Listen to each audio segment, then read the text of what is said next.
10 analyst mule deer hunt update with staff biologist Tony Wasley. Sorry so late. Hey, it's really a great day to take all that in. This is just a real brief overview. I believe the agenda item talks about data that we're getting from the harvested animals and future analyses. For the benefit of some of the new commissioners, I'll talk about some of the justification of the antlerless hunt. This wasn't the department shooting from the hip saying we need to go kill a bunch of does in this population. There's been poor recruitment and low survey sample size in portions of Area 10 since the early 1990s. We had a 100-year winter event of 1992-93 where we had significant losses to our mule deer herds throughout the state. What happened in Area 10 was we had units within the area that showed recovery after that and units that remained low. Several different ideas were discussed. One of the ideas put forth was perhaps those areas that weren't recovering were in a predator pit. We did some predator control work in there. For whatever reason, whether design flaws or biological factors, we were unable to detect a benefit from that predator control work after 5 years. So what we thought, kind of along the lines of the BDR that Chairman Lent discussed with exploring all possible causes when you have a deep drop, we explored the possible cause of carrying capacity limitation, a population that was limited by the density in that area. So what we did was we made a proposal for a doe quota in Area 10 of 987 tags. That was approved by the Commission last May on a 7-to-1 vote. We had 4 antlerless hunts statewide this year, and I just kind of want to go through some crude numbers and provide a broad overview. The proposed doe quota in Area 10 increased from 1% of the population, or 271 tags in 2008, to 4%, or 987 tags, 4% of the total population in 2009. 987 tags may sound like a large number. The population estimate in that area is 24,000. So when you compare the population in Area 10 to some of the populations in other portions of the state, much smaller areas, less productive herds, Washoe County, for example, you can't just look at the absolute number of tags you have in an area. It's probably more useful to look at it as a percentage of the entire population. The quota, not the number of harvested animals, but the quota was 4% of that population estimate. And in actuality, we had approximately 480 animals. The reason I say 480 as an approximate number is because we don't have all of our return questionnaire in yet. So that was roughly 2% of the population that was harvested through that hunt, which may not even be adequate to elicit a response if that population is limited by carrying capacity or habitat. So there's a number of benefits here. The scientific data is probably the largest benefit from my perspective. Getting our hands on a significant number of does gives us a great chance to learn about the body condition, fetal rates, pregnancy rates, things that we might not otherwise know. And I've heard it stressed a couple times today and yesterday that we need to look at all reasons. We need to be able to actually measure body condition instead of saying, you know, they're poor body conditioned animals. This is an opportunity for us to do that we haven't had or haven't made for quite some time. Allows us to test for density dependent effects to determine whether or not the population is at carrying capacity. If it is or exhibits some of those behaviors, it allows us to potentially increase the production and the recruitment of fawns. Allows us to gain a better understanding of factors potentially limiting mule deer herd growth in Area 10 that we may take to other areas and learn about limiting factors in those areas. Potentially improve the quality of bucks via maternal effects and density dependence. And there's some recent research now that shows that a male fawn born to a doe in compromised body condition never overcomes that deficit, analogous to perhaps a premature infant with humans. There may be a deficit there that they can never overcome. That male fawn may never have the ability to grow exceptional antlers or be a thriving animal if it's born to a doe in poor body condition, which would be the result if that population was at carrying capacity. So the data as it looks right now, and a lot of it is still being analyzed. Some of it is dependent on vendors, third-party contractors to provide some of the data analysis for us. But what we know at this point is of the 987 tags, we had approximately 50% success. I mentioned earlier that we had 4 antlerless hunts in the state last year. The hunt in Area 10 had the highest hunter success of those 4. Approximately 400 to 485 deer killed. 142 or 30% of the hunters provided samples and subjective fat scores. What we were able to do, because of this being a unique opportunity, the Mule Deer Foundation said, you know, we would like to help provide an incentive for anything you guys need. We have a rifle that we'd like to offer up to anybody that, you know, complies with whatever voluntary program you guys have. And so we said, well, hey, this would be a great opportunity to try to get some body condition data. Let's say anybody that brings in a certain number of samples can be entered into a drawing for this rifle. As a result, 30% of the successful hunters brought us samples. Samples included the head, and from that we're able to extract teeth and get an accurate age on those animals. We're able to take hair, test for any kind of a mineral deficiency. We're able to take tissue if we need to establish a DNA library. We get CWD samples, chronic wasting disease, so we can test and increase our sample size on CWD testing significantly. And we can also cross-section the jawbone and check the condition of the marrow fat, which is an index of body condition. As mule deer accumulate body fat and utilize body fat, they do it in a predictable sequential order where body fat is first accumulated in bone marrow, then visceral fat throughout the gut, and then subcutaneous fat. They utilize it in the reverse direction, first the subcutaneous, then visceral, then marrow. So we wouldn't expect to see poor body or poor condition of that marrow fat unless those animals are at starvation. Since these animals are being harvested in the fall, which corresponds with the time of the year that they usually have their best body condition, we wouldn't expect to see significant differences with the marrow condition. So we had 142 hunters provided those samples. The other samples included rump fat, where they were actually able to do a subjective. We supplied pictures of different subjective scores. So those hunters skinned those out, looked at fat deposition. Several of them sent us pictures. Heart fat, the fat that's actually on the heart itself and around the heart on the pericardium, those are good measures of body condition. Kidney fat, fecal pellets, where we can do some different tests on fecal pellets, and then we also asked for the reproductive tract. That was probably the most difficult for hunters to locate, but from that reproductive tract we can look for scarring and determine if that animal was pregnant, if it had twins.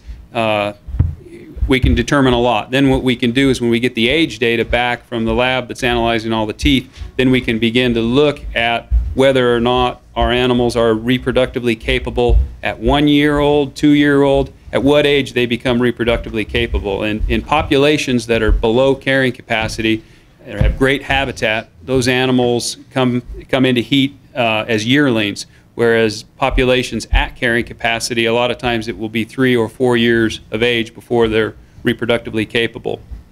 Also on the upper age end, 7 and 8 year old does, although there's no data that shows sexual senescence, meaning less reproductive fitness. We don't see decreases in pregnancy rates or fetal rates in older does, but they're not as good they're not as good mothers.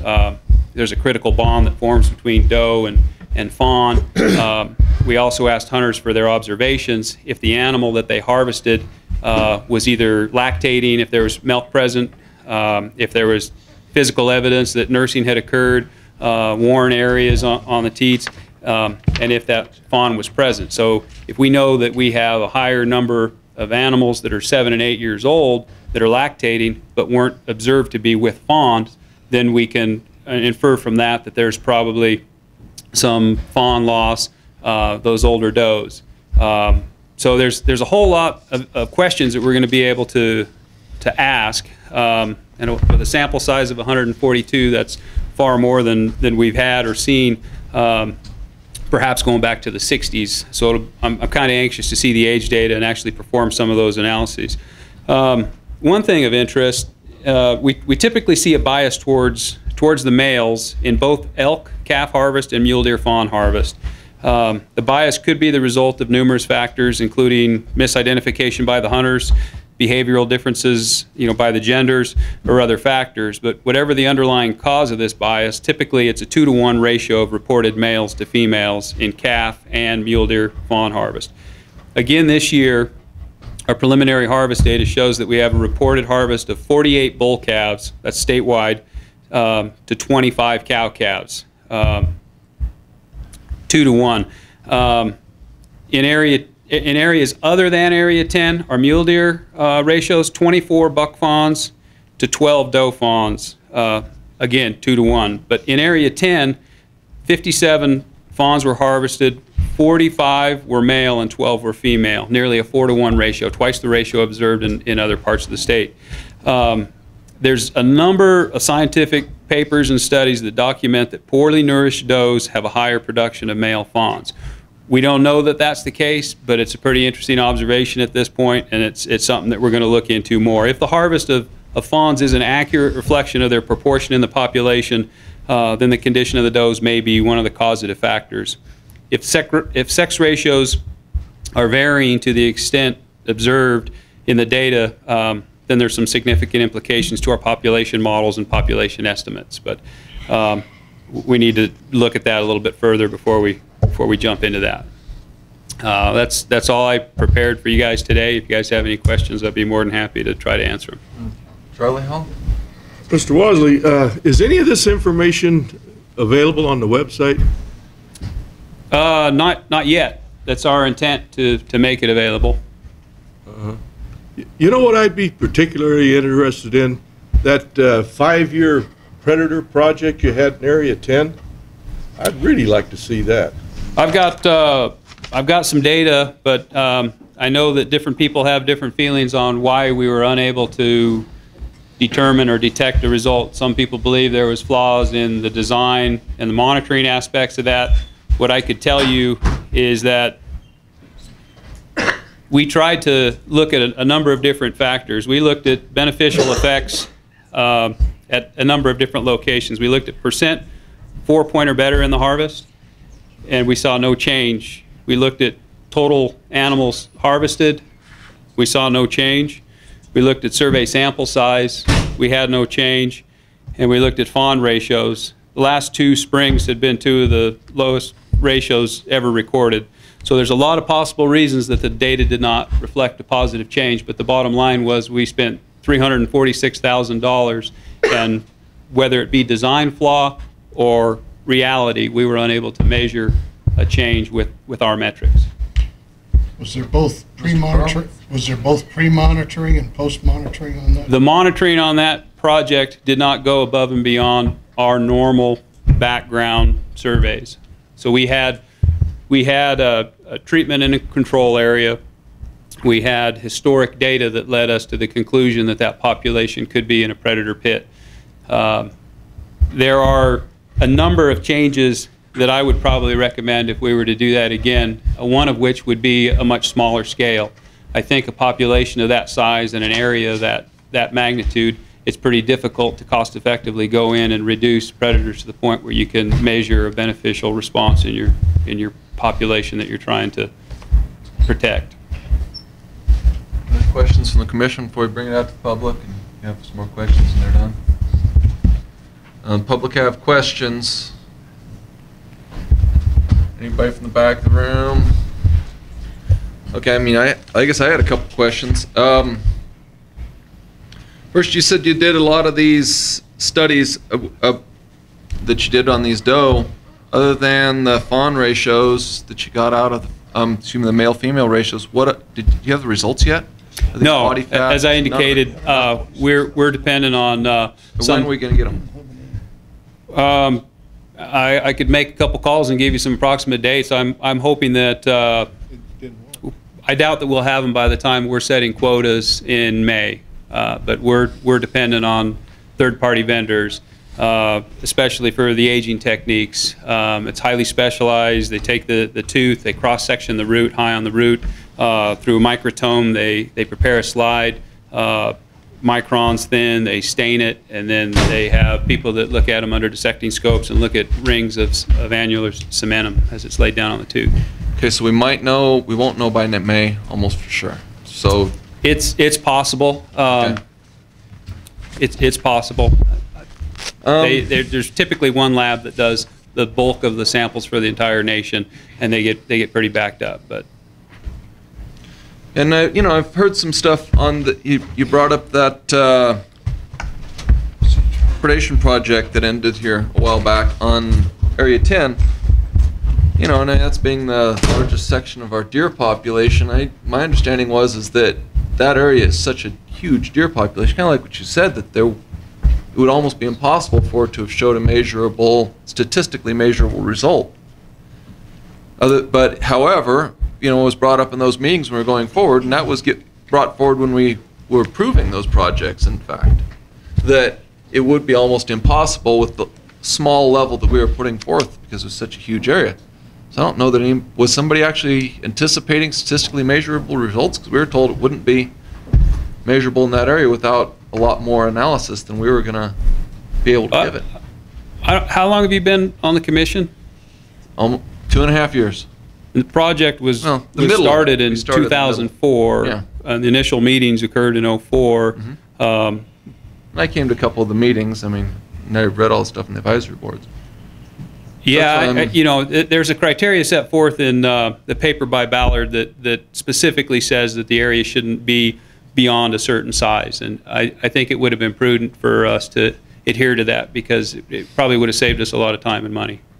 Was the purpose of that to try to do some good to the mule deer, or was it try to come up with a statistical example?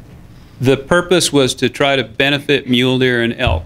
The hypotheses as put forth in the predator plan were twofold. One, that areas, units 101, 105, and 107 were showing poor production and recruitment, possibly in a predator pit from the die-off that occurred 92, 93. And then the elk population that existed on Spruce Mountain in unit 105 was showing very poor production and recruitment. The thought was perhaps mountain lions that had previously concentrated on wintering mule deer no longer had to follow those deer back to the East Humboldts, because they had an alternate prey species on Spruce Mountain and could now stay there and prey upon elk calves. So there was two reasons put forth originally. Anybody have any further questions, Commission? Seeing none, we'll move on to the last agenda item, which is future Commission meeting. Director Ken Mayer. Well, as you see in the agenda, the meeting scheduled for March 19th and 20th in Las Vegas, and we'll certainly want to get our agenda items together, and if you have any, I think you funnel them through the chairman, and then he lets me know. I put together the draft, and then the chairman makes the final decision on what agenda items are for the meeting. But I think we're all set to go, and we've got the hotel lined up with a block of rooms. And did anybody on? And the block for the Las Vegas meeting expires on February 12th, and I sent an email to the Cavs, but it's really soon. okay, so February 12th. Okay, we had Dean on the commission, Mr. Pearl. Yeah, have we had, where are we with respect to that youth hunt, proposed increase of the age? To 17. We're in the middle of 14. I'd have to check. Is Kim gone? Yeah, remember? Kim's on. I don't recall where that. Well, I'll get back to you on that. I am blind. Mr. Kaplan, wants to say something. You were out of the room when Joshua Cap brought up the Ruby pipeline, or the pipeline and the big camp they're going to put at Via, and we were talking about possibly getting a report from staff on what's going on there. Okay. So that's a Yeah, we can do that for sure. That's a potential item. Okay. For him, for the department? It's just With your for a approval. future agenda Yeah. item. Yeah. Anybody else have any? And you can always get a hold of me if you have something that you want to put on the agenda. I always, you know. This is another one. Good. Okay. Are you done with campaign? Move to adjourn? What? Yep. Do I have a motion to adjourn? Move to adjourn? So moved. Second? Nobody wants to go home. A motion second? Second. Meeting adjourned.